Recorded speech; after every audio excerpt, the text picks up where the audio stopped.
écoutez Mic Radio. Un son qui réveille vos émotions. Ici, votre flamme se ranime.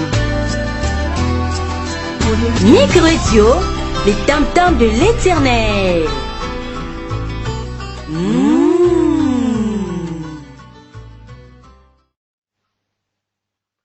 J'ai vu les démons du vin. Bien-aimés dans le Seigneur, shalom. Aujourd'hui, par la grâce du Seigneur, nous allons découvrir qu'est-ce qui se passe lorsque nous prenons la bière, le vin, le whisky et toutes les boissons enivrantes, des liqueurs fortes. Cette expérience s'est passée un samedi 11 janvier 2014. C'était la date de ma mort, où j'ai été transporté vers l'au-delà pendant 10 heures du temps. Prions le Seigneur. Dieu Tout-Puissant, nous bénissons ces moments de témoignage et nous voulons que le Saint-Esprit nous amène à la raison, nous édifie par ces témoignages, parce que tu m'avais dit, Seigneur, que je serais un instrument que tu vas utiliser comme un témoin de ces choses, comme un porte-parole du ciel. Que cela soit ainsi. Au nom puissant du Seigneur Jésus-Christ. Amen. Bien-aimés, après avoir visité le séjour des morts, l'enfer et le paradis, je me suis retrouvé au trône en face du Seigneur. Mon étonnement est de savoir comment le Seigneur pouvait-il me parler du démon de la bière alors que nous parlions de la fin de temps et du jugement dernier. C'était impressionnant. Suivez comment cela s'est passé. Le Seigneur a commencé à me parler du ciel. Il m'a donné beaucoup d'enseignements sur les 4 êtres vivants. Et là, j'étais au trône. Puis, le Seigneur s'est transformé en un grand aigle. Et il m'a dit de monter sur son dos et de m'agripper sur ses ailes. Et c'est ce que je fis. Nous sommes arrivés quelque part où le Seigneur a commencé à me parler de la fin des temps et m'a fait voir l'endroit où se passera le jugement dernier. Tous les détails de ces témoignages sont dans notre compte YouTube. Il suffit de taper Messianique Vidéo et cliquer sur la toute première fenêtre où il y a ma photo derrière laquelle vous verrez une horloge.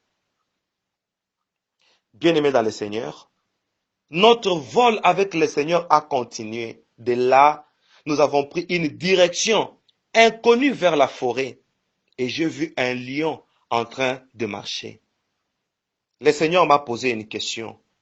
Que vois-tu, homme? J'ai répondu, un lion dans une forêt, Seigneur. Et le Seigneur qui réplique, les lions, c'est l'image de la royauté. Les lions, c'est l'image de la loi. C'est l'image du pouvoir que j'avais donné à Adam, l'homme que j'avais installé dans la forêt, au jardin d'Éden. Mais l'homme s'est laissé dominer par le pouvoir de la forêt. L'esprit de la forêt a fait un pacte avec les pasteurs et plusieurs missionnaires. Sitôt, les années de réveil ont commencé en 1863. Les pasteurs sont tombés, faisant un pacte avec l'esprit de la forêt sans s'en rendre compte. Et le Seigneur a continué à parler, il dit, l'esprit qui fut à la base de la chute des églises de réveil depuis 1863, c'est Dionysos, le démon du vin. Son rôle était d'induire les missionnaires dans les excès. Mais eux ne savaient pas qu'en s'adonnant au vin, à la bière, aux liqueurs, ils seront animés de complexes de grandeur, enviant de grands immeubles, de costumes, de voyages et de vices.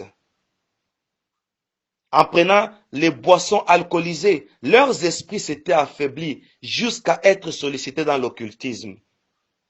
Ils étaient manipulés, mais ils ne savaient pas. Dans ma parole, il est écrit, chers auditeurs, le Seigneur m'a donné Psaume, chapitre 23, verset 30 jusqu'à 32. Lisons la parole de Dieu. Pour ceux qui s'attardent auprès du vin, pour ceux qui vont déguster du vin mêlé, ne regarde pas le vin qui paraît de bon rouge, qui fait des perles dans la coupe et qui coule aisément. Il finit par mordre comme un serpent et par piquer comme un basilic. Et le Seigneur me posa cette question. Qui finit par mordre? Et lui-même répliqua, dans le vin, un démon y est. Son rôle est de mordre comme un serpent. C'est Dionysos. Sur quelques bouteilles d'alcool, vous verrez son effigie tenant une lance à la main. La lance qui symbolise pour eux le pouvoir sur la vie des victimes. Et ces victimes sont des buveurs de vin, de liqueurs et de bière. Et le Seigneur continue à me parler, il dit, Dionysos adhère dans les détails de la vie de ses victimes. Il veille sur leur sperme, sur les laits maternels, sur leurs urines et sur leur sang. Par les urines, il travaille en collaboration avec les démons des urines, Lucifer gyrofocal, démon qui opère avec les sorciers pour lancer les mauvais sorts d'une forte dépendance aux buveurs. Avant de continuer, je lève le nom qui a été élevé au-dessus de tous les noms. Les noms devant lesquels tout genou fléchit, au ciel, sur la terre, sous la mer et sous la terre. C'est le nom de Jésus-Christ. Bien-aimé, le Seigneur continue à me parler, il dit, par les spermes, les victimes auront des enfants déjà possédés, d'autres animés depuis leur naissance d'un esprit de vice, des anomalies, de malformations congénitales et de multiples imperfections. Là, j'ai compris que prendre la bière, le whisky, le vin alcoolisé, c'est dangereux. Le Seigneur continue à parler, il me dit, par le lait maternel et le sang, le plan du diable est que les enfants grandissent avec une dose d'alcool pour perturber plusieurs métabolismes. Le diable s'est organisé pour transcender mystiquement les victimes pendant l'état d'ivresse. Sous l'effet maléfique, Dionysos place sur eux un esprit de débordement, une perte de pudeur et une exagération au-delà des limites. Pendant cette phase, plusieurs petits démons, appelés les satyres, entrent en jeu. Ce sont des démons en forme de bouc venant du désert qui viennent donner aux victimes un esprit d'ivrognerie. C'est à cause de ces démons, les satyres, qu'est sorti l'adage « qui a bu, boira ». Pour dire qu'un simple contact avec le vin mêlé suffit pour être envoûté et continuer jusque dans la phase de l'ivresse. Même si on ne s'enivre pas le même jour, mais on est dans les processus, on finira par devenir ivre. Et le Seigneur qui continue à parler, il me dit, et là, nous sommes en train de planer sur une forêt. Oh mon Dieu. Et le Seigneur ajoute, il dit, il avait la forme de l'aigle. Attention, ce sont des démons qui ont écroulé la maison de Job, car ce fils aimait les fêtes. Oh Seigneur. Le Seigneur ajoute, il dit, quand les pasteurs se sont donnés à la bière, ils n'ont pas su que le diable les possédait déjà. Le serpent a eu le pouvoir sur eux. Sur l'effigie de Dionysos, vous le verrez nu ou à moitié nu pour signifier qu'il est le démon du fantasme. C'est lui le démon de la pulsion sexuelle. C'est ainsi que vous verrez les pasteurs se livrer dans la vie sexuelle déréglée. À cause de ce démon de la végétation, vérifiez, vous verrez que ces pasteurs consomment du vin mêlé, c'est-à-dire alcoolisé. Seigneur. Et le Seigneur ajoute, il dit, c'est pourquoi vous verrez Dionysos assis sur une panthère, un âne ou un bouc. Ce sont les trois démons qui l'assistent. Et le Seigneur commence à me spécifier. La panthère représente les démons de l'agressivité qui caractérisent les buveurs. L'âne représente les démons de l'oubli pour pousser aux buveurs à oublier leurs partenaires conjugaux, pour pousser aux buveurs à oublier leur budget, pour pousser aux buveurs à oublier leurs responsabilités. Et le Seigneur m'a dit, dis au monde entier, le monde du vin, c'est un monde aphrodisiaque. Dionysos est assis ou est à côté d'un bouc, et le bouc qui représente les satyres, démons qui apportent la dépendance et le principe du qui habite boira.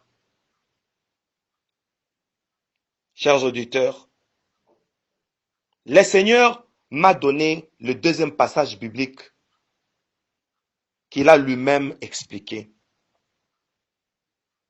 En planant, il m'a donné Proverbe chapitre 23, le verset 29, qui dit, pour qui les pour qui les hélas, pour qui les disputes, pour qui les plaintes, pour qui les blessures sans raison, pour qui les yeux rouges, pour ceux qui s'attardent auprès du vin, pour ceux qui vont déguster du vin mêlé. Et le Seigneur m'a dit, les preneurs de vin se retrouvent avec des blessures sans raison. D'où viennent-elles? De la morsure du serpent, comme dit au premier passage. Les serpents profitent par mordre ses victimes au moyen du vin. Et le Seigneur ajouta, tu diras au monde entier que c'est ça la réponse à la question de Jérémie. Et il m'a donné Jérémie chapitre 8, versets 21 à 22, qui dit, je suis brisé par la douleur de la fille de mon peuple. Je suis dans la tristesse. L'épouvante me saisit. N'y a-t-il point de baume en Galade? N'y a-t-il point de médecin? Pourquoi la guérison de la fille de mon peuple ne s'opère-t-elle pas?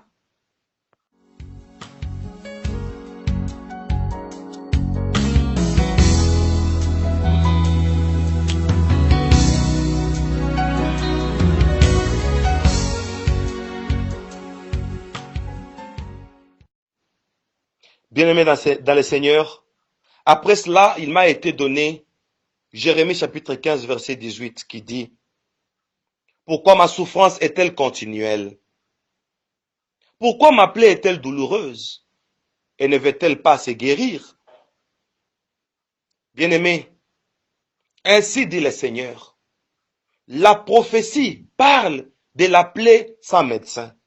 Et le Seigneur ajoute, il s'agit de la prophétie sur la morsure du serpent caché dans le vin. Ce serpent-là fait que l'on ait des blessures sans raison. Là, c'est très important. Blessures sans raison, c'est-à-dire, on se retrouve blessé. On sent la douleur, mais on ne connaît pas la source. Alors que le serpent qui est caché dans le vin, l'esprit de Dionysos, c'est lui qui fait ça. Et la Bible ne nous permet même pas de regarder le bon rouge du vin qui paraît dans la coupe. Dedans, il y a un serpent qui mord. Dans le vin, il y a un serpent. Le vin apporte la souffrance. Le vin livre ses victimes à Dionysos. Et là, je profite pour lancer un appel de délivrance pour celui qui s'est senti interpellé. Attention sur votre vie. Aujourd'hui, vous devez libérer l'esprit de Dionysos, les chasser. Et pour tout contact, l'indicatif, plus 243, 82, 36, 111, 24. Là, c'est le numéro direct du berger Moïse Louchikou Malou. que ce témoignage apporte beaucoup de bénédictions et de délivrances. À tous ceux-là qui sont victimes de Dionysos, tous ceux-là qui sont victimes du vin, des boissons alcoolisées, et tout pasteur qui m'entend et qui prend du vin, aujourd'hui c'est votre jour de délivrance. Là où vous êtes, la Bible déclare, aujourd'hui si vous entendez sa voix, n'endurcissez pas vos cœurs. Que le Seigneur vous bénisse. Comme une biche soupire après de courants d'eau. Ainsi, mon âme soupire après toi, ô Dieu.